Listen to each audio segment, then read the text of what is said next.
เรากำลังงัดขี้หินเนาะหาขี้หินงามๆเพื่อจะสอบหาปลาลาดหรือว่าภาษาไทยเอิ้นว่าปลากระทิงอย่างประมาณนี้เลยเนาะ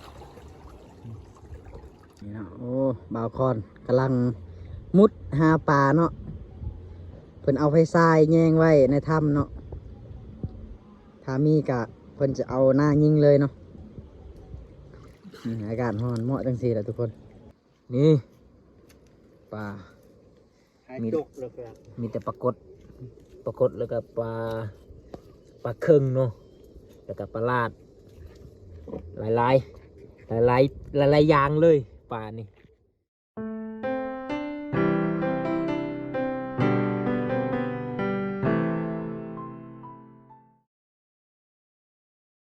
เอาสบายดีพี่น้องเนาะวันนี้ก็มานำเซคือเก่าวันนี้ก็มากับบ่าวไทยบ้านนอกพี่น้องเอ้ยสบายดีโดนบ่ได้พอกันก็เลยพากันมาอาบน้ำเซเนาะโอเควันนี้ก็มาครับคือเก่างัดขี้หินเนาะนี่เนาะโอ้บ่าวคอนกำลังมุดหาปลาเนาะเพิ่นเอาไฟทรายแยงไว้ในถ้ำเนาะถ้ามีกะเพิ่นจะเอาหน้ายิงเลยเนาะอากาศร้อนเหมาะจังซี่แหละทุกคนทำไงก็มาhai cướp này giờ vặt là được vui này อากาศ gà kì cá chả rèn kì กัดจะไรกินเนาะ được bơm xịt lạc rừng này thôi vào đây nó là ta โอ้มาฮอดน้ำเซผัดอากาศผัดเย็นยังได้พี่น้องเนาะมีลมอีกเนาะอยู่เฮือนคือฮอนคักฮอนแน่เนาะลงมาเซ่แล้วบรรยากาศมันเปลี่ยนโลดพี่น้องเนาะหรือว่าอยู่แคมป์เซ่มันมีลมมีอากาศเย็นดีเนาะมันก็เลยเป็นบรรยากาศแบบนี้บ่พี่น้องเนาะ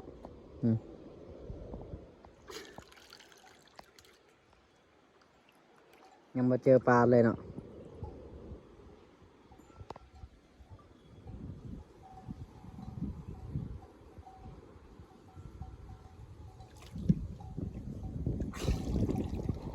khơi thẳng cực đấy chú ơi ทางไง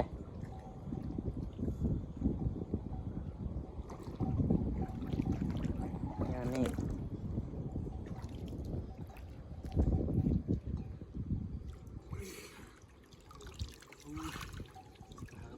บ่เห็นเนาะ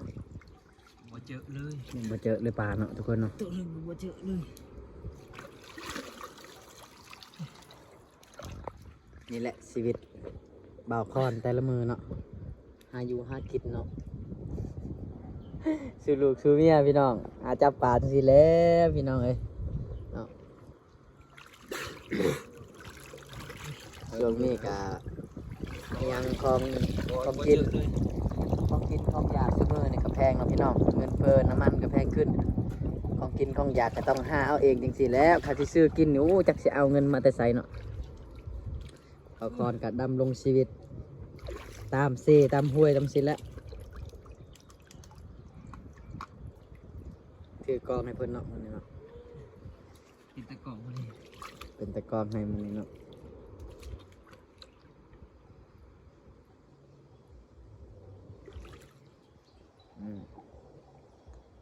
ตัวเบิ่งเอาเด้อทุกคนเด้อเพื่อสิได้ปลาตัวหนึงก็บ่แม่นง่ายๆเนาะมุดเบิ่งเอาคักๆเห็นแล้วก็จังเอายิงเอานามายิงเนาะตัวเสร็จน้ำเข้าหูแล้วบัดนี้ บ่เจอเลย มาเจอเลยไปเลาะขึ้นเทิงบัดนี้เนาะ น้ำมันขุ่นเลยงัวมันข้ามเมื่อกี้นี่ งัวข้ามเทิงเมื่อกี้นี่เนาะน้ำขุ่นมาเลยโอ้เรากำลังงัดขี้หินเนาะหาขี้หินงามๆเพื่อจะสอบหาปลาลาดหรือว่าภาษาไทยเอิ้นว่าปลากระทิงอย่างประมาณนี้เลยเนาะจ้ะพี่น้อง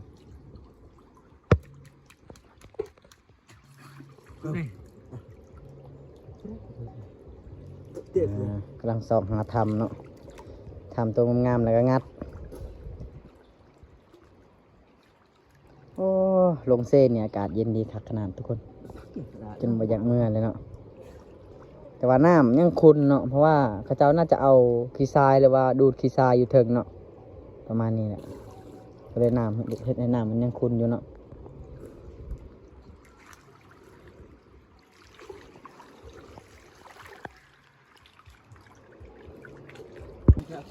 ยังมาเจอปลาจากโตเลยบัดนี้เนาะสิได้กินบ่สิได้ปิ้งบ่บัดนี้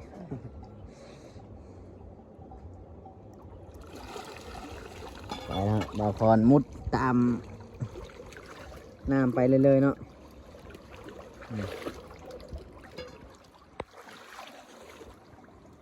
จ้ะ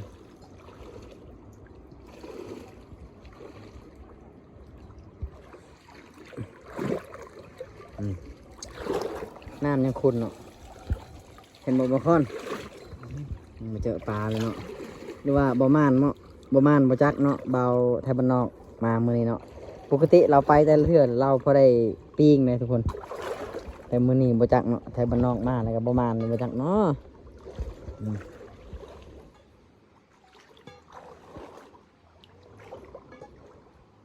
เฮ้ยไปนะ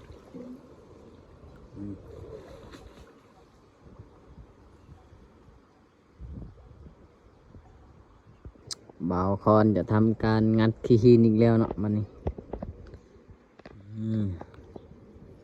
มาหลายรอบเลยยังไม่ได้จักโตเลย ยังไม่ได้มันจักโตเนาะ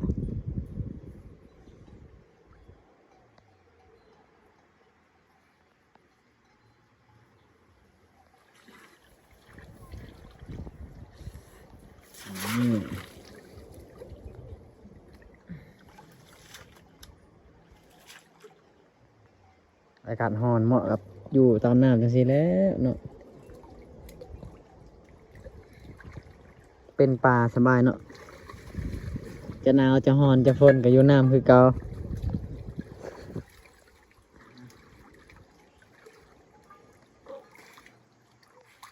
เลยนะ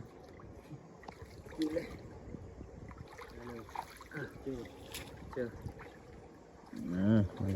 จังได้โอ้โหรอด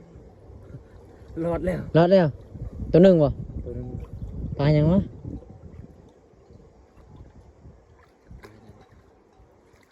รอดเซยนะเดิมตลับรอดเอาอีกโอ้โห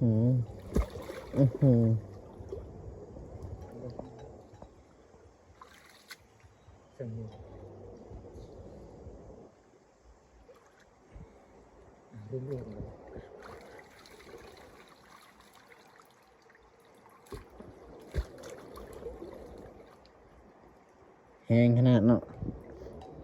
ที่เพิ่นงัดนี่แต่ว่าป้าบอกเนาะเรือมูมีป่ามันยักเนาะ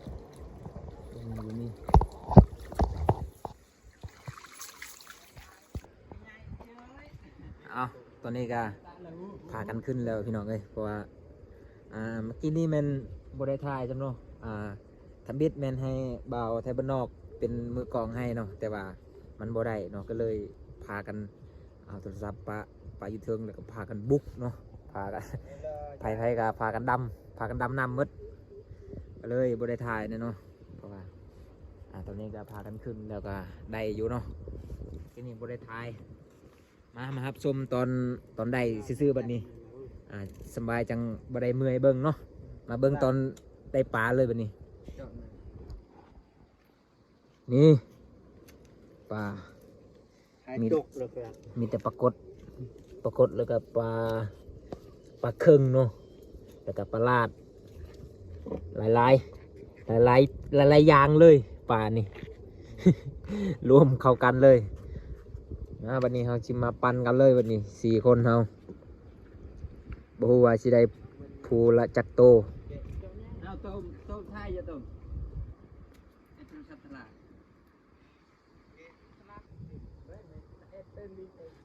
ตอนนี้ก็เริ่มค่ำเลยประมาณ4 โมงนี่แหละ5 โมงยังประมาณนี้แหละหากก็ขึ้นเนาะก็เลยสิพากันปั่นปลาแล้วก็สิพากันกลับบ้านบัดนี้ โอ้ทางคุณกำลัง ถ่ายคลิป เบายังไงรูฮิตทีเคเนาะงั้นเบา เอา พรชนบทเนาะ กำลังปันปลา เบาต้มเนาะเบาต้มกันคีนเนาะโอ้พี่น้องกำลังปั่นกันเด้อตอนนี้เด้อ ตะลีจะยบเด้อ เออ ตอนลงไปเมื่อกี้นี่มันบ่ได้เนาะก็เลยพากันบุกยันเบาไทยบ้านนอกบ่ได้กินปลา โอ้ได้กินแล้วนี่มันแล้วพี่น้องเบิ่งเนาะโอ้นี่เนาะปลาเคืองปลาลาดปลากดเนาะโอ้ปลาเป้าก็มี มันก็ให้มันได้ไหนเด้อเด้อไป ตัว เอากำลังทำการปัน ทำการมื้อนี้เนาะพี่น้องโอ้บ่คิดเลยว่าสิมานำเบาคอนกับสิมานคือกันเนาะมื้อนี้ ยันเบาไทยบ้านนอกบ่ได้กินปลากันเลยเอาโทรศัพท์ปะอยู่บกหมดคันบ่เฮ็ดอีหลีก็บ่ได้ บ่ได้อันถ่ายคลิปเนาะตอนหาปลาเนาะเพราะว่าโทรศัพท์ยานโทรศัพท์ตกน้ำในกระเพาะแล้วเนาะถ้าเป็นกล้องโกโก้นี่อาจสิจมน้ำให้พี่น้องเบิ่งได้อยู่อันนี้เป็นโทรศัพท์เนาะก็เลยว่า โอ้มีแต่ปลาเสร็จ บ่ แซ่ ได้ บเล อั ย ด นี่ ถ่ายตอนหาปลาเนาะยันโทรศัพท์ตกน้ำเนาะนี่บางคนก็เอิ้นว่าปลาแคลหมูบางคนก็เอิ้นว่าปลาไล่ไก่เนาะโอ้ยคนเฮานี่เอิ้นแต่บ่คือกันเนาะทุกคน มื้อหน้าก็มาอีกเด้อมื้อหน้าเด้อ มาอีก มื้อหน้าถือเข้าวมาอีกมื้อหน้า พอได้ปั้นพอได้แก้วพอได้แกงแล้วนี่ นี่ อันนี้บ่งเนาะ ปรื้ตะไม้ ภาษาอังกฤษเอิ้นว่า Brut Mai ปรื้ตะไม้ โอเค เอาสิเอาตัวได้บัดนี้ เห็นเหรอเห็นเหรอ อ่า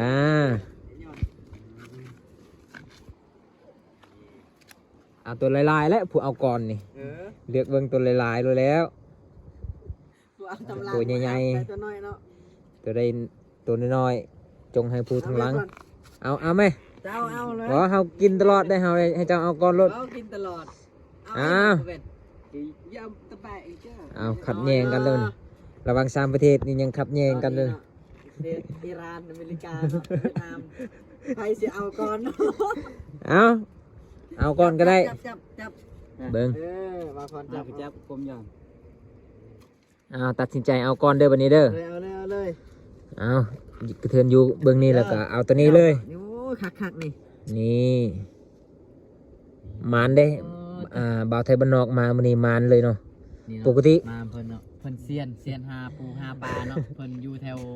ห้วยแถวเซเนาะเฮาน่ะอยู่แถวบกบ่มีห้วยบ่มีเซเนาะก็เลยว่า แม่น เฮาก็อยู่บกคือกันนั่นแหล้ว ปลาแซ่บเนาะ เฮาก็เฮือนเฮาก็ตั้งอยู่บกคือกันได้เฮือนเฮาก็ได้ บ่ได้ตั้งอยู่นำเลยเอาถือว่ามานบ่าวไทยบ้านนอกมื้อนี้ปกติบ่คอนมาบ่เคยได้หลายซำนี้เนาะ นี่เบิ่งนี่ ขนาด พอได้ตอนลูกตอนเมียเนาะมา สี่ เอา ผูก เงินเด้อ อ้าวนี่ฝนทางฝนบ่มีแยง บ่มีแยงเนาะ หอย สิได้ขายตามทางแล้วบ่นี่ แล้วแต่ผู้เกี่ยวจะขายหรือจะกิน เมื่อไปก็ขายก็เอาเงินลงเตะกระต่อ ขบุด เอาแม่นะ ไงเนาะบ่มี ยัง เนื่อน ยังหนึ่งประเทศนะ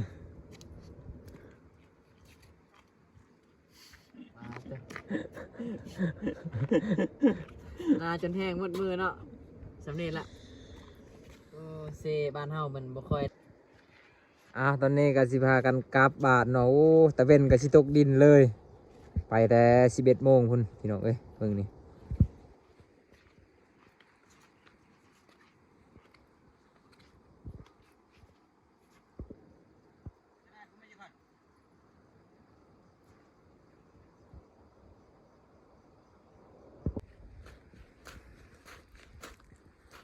อ้